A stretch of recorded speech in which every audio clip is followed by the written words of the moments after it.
जय जय गणेश, जय जय गणेश देवा। आता वसिष्ठ ऋषी दशरथ राजाला श्रावण वरदा चतुर्थीची कथा सांगतात।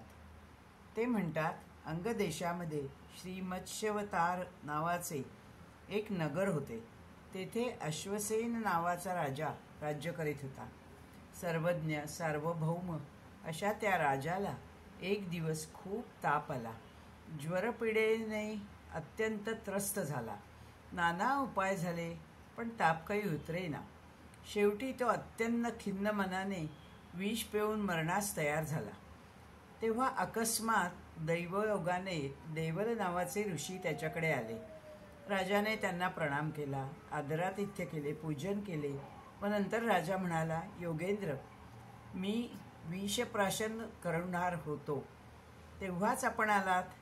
देवल गुरूंनी त्यांचे मन द्रवले आणि त्यांनी सांगितले की, हे महाराजा, तुझ्या राज्यात चतुर्थीचे व्रत नष्ट झालेले आहे, म्हणून तू ज्वरपीडित आहेस।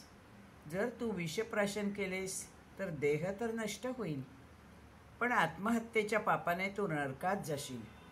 चतुर्थी व्रताच्या अभावाने तू जे पुण्य केले आहे ते सर्व वाया गेले, फलरहित झाले। तेव्हा देवल कथा सांगत होते की, माझे पिता असित मुनी यांनी सांगितलेले मी वर्णन करतो। पूर्वी मी तप करत असताना महायोगी शैव जगशिव आले। त्यांना घरी सोडून मी समुद्र तळामध्ये गेलो। तेथेही ते योगी आले।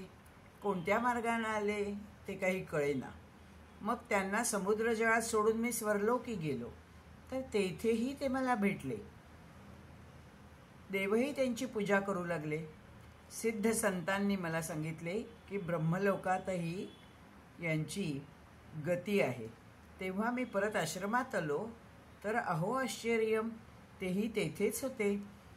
तेव्हा त्यांनी मला उपदेश केला की अहिंसा शमदमाने युक्त असावे, असा उपदेश करून ते अंतर्धान पावले।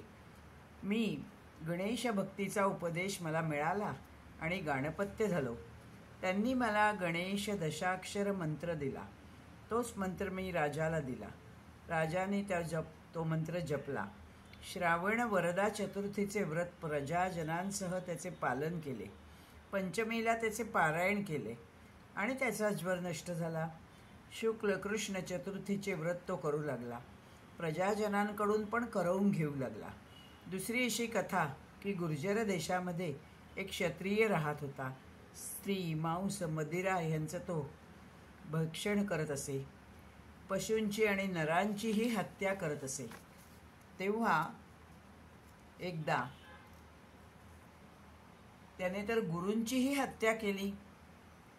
एकदा त्याला खूप ज्वर चढला। अत्यंत व्याकुळ झालेला तो दिवसभर उपाशी राहिला आणि ती चतुर्थीची तिथी होती। अज्ञानाने त्याचे व्रत घडले। पंचमीला तो मरण पावला, ब्रह्मलोकी गेला।